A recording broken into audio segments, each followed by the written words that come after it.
meeraadha maa jira qabuunuma qabdu ishee luqqaatu kana dhiisaati haa caalu artistaa caalu hundeessaa qaroo keenya ka ajjeeste jedhamtee hidhamtee intalli sun har'a hiikamtee gaangisteroota sana keessaa ishiin nama tokko ummata Oromoo Waaqayyo isinitti argisiisa.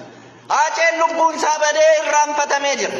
Yoo itti maqaa isaatiin nagadachuu ta'e malee lubbuun Haacaaluu badee hafeera bakka. Sii galee.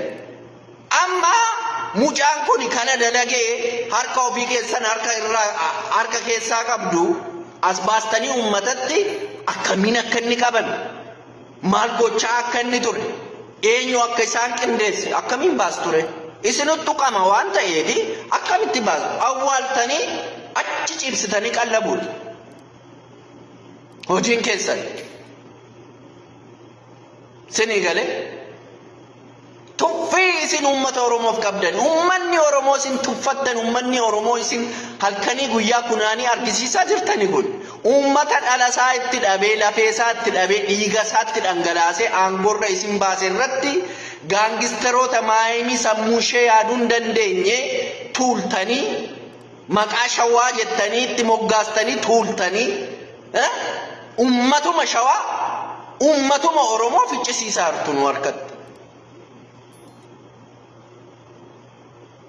Maaliif ree nama barate nama sammuu qabu of jalatti hiriirsitanii aansi jedhaka kana ajjees maaliif gaaffii fida namni barate rukkuti maaliif maal balleesse hidhi maaliif nama barate dayyuusa akka keessanii of jalatti aangoo keessa bulfachuuf jecha dayyuusa akka keessanii of jalatti naannessitaniitu ummata Oromoo miskiina kana isa gibiraan jaanjessitanii isa ganama nyaatee galgala maala nyaadhaa halkanii guyyaa fiigee dafqee hojjechaa bulu kana kunaanii argisiistu kunu akkasitti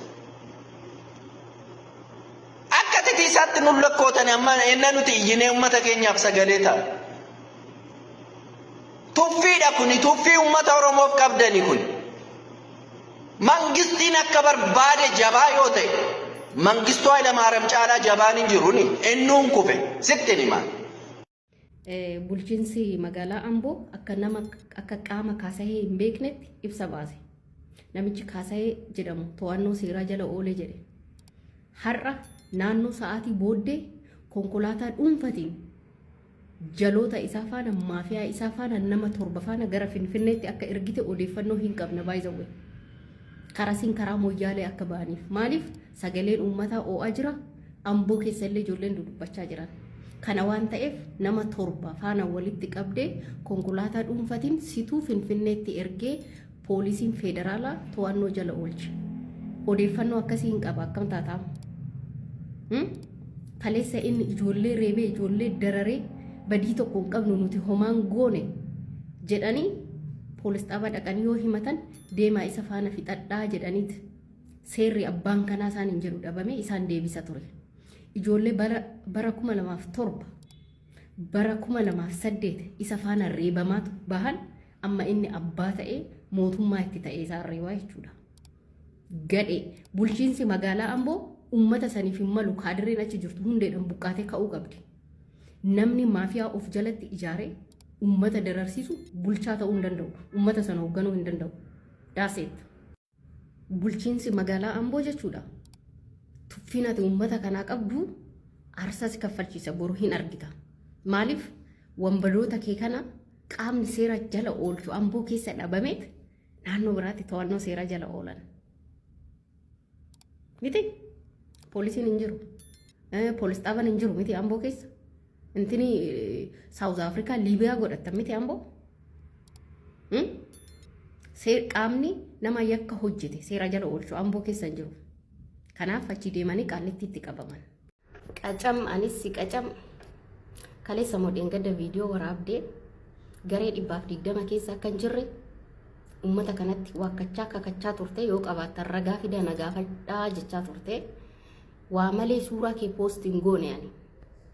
Ragaammoo qabisittani ma kaleessaaf dheengadda bakkee suuraan kaasa'ee fi viidiyoon kaasa'een ijoolleetu itti maxxanfame hundatti ijoollee koomentii godhaa turan laayikii godhaa turan suuraa isaanii sassaabdee kaasayetti dabarsite kalee galgala manarra deemtanii bakka nuti post godhamnetti maaliif koomentii kennitu maaliif yaada kennitu jettanii irra deemtanii tumaa turtan. Ati basaastuu kaasayeeti, ergamtuu kaasayeeti.